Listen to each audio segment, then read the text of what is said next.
Group Health Dietitian Deb Roussos is here taking your calls at 270-9933. Good to see you again. You too. Let's get right to the phones. We have calls. We will start with Greg in Madison. Hi, Greg. Hi. Had a quick question for you.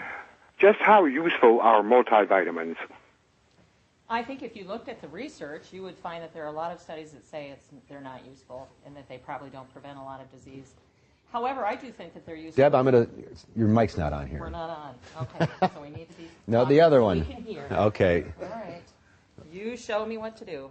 There. A little step I There- missed. there you go. Okay, We'll so put that right Greg, there. I will talk to you in real live Let's voice start over. now. How useful are multivitamins? Multivitamins are useful, in my opinion. If you looked at the research, there's a lot of research that says don't even bother. But in my situation, I'm working with people who are not well, and they're taking medication. And medication often will change how you use a vitamin.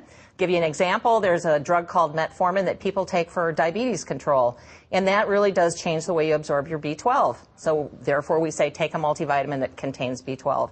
So that's what I'm looking at with my discussion with people. And usually I'm looking for a USP certified vitamin. And in this city, that means that you join Costco and buy their Kirkland vitamin. It's a special certification that just makes it a superior vitamin. And also you have Nature Made would be another way to get really good vitamin if you think that you would go along with my idea. So there's a difference in the brands. Yes, those actually have been certified they are what they say they are. They're pure and they will dissolve in 30 minutes. And they're not a lot more expensive than others. Okay. They may be cheaper because right. you actually get them in your system. All right, let's go to Kathy in Waupun. Hi, Kathy. Oh, hi. How are you doing? Great. What's your question? My question is, I've been watching my sugar, and I was wondering if the aspartame that's in diet soda, is that safe to use over a long period of time?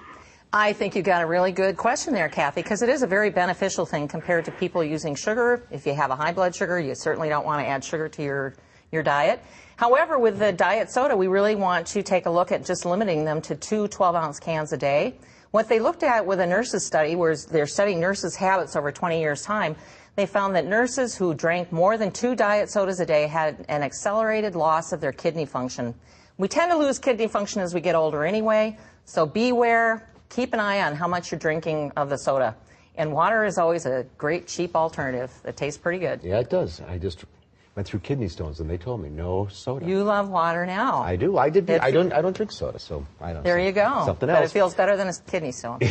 Anything does. Helen in Columbus. Hi, Helen. What's your question? I'd like to know if microwaving food kills the nutrients in it. Good question. You know, that was an email that was circulating around a couple of years ago, and what we know now, and we knew at the time, that the email was false. That microwaving food actually does preserve nutrients because you use very little water to cook in the microwave and you lose very little time, and those are the two things that tend to kill off nutrients. So keep microwaving. It's a great way to go. Really?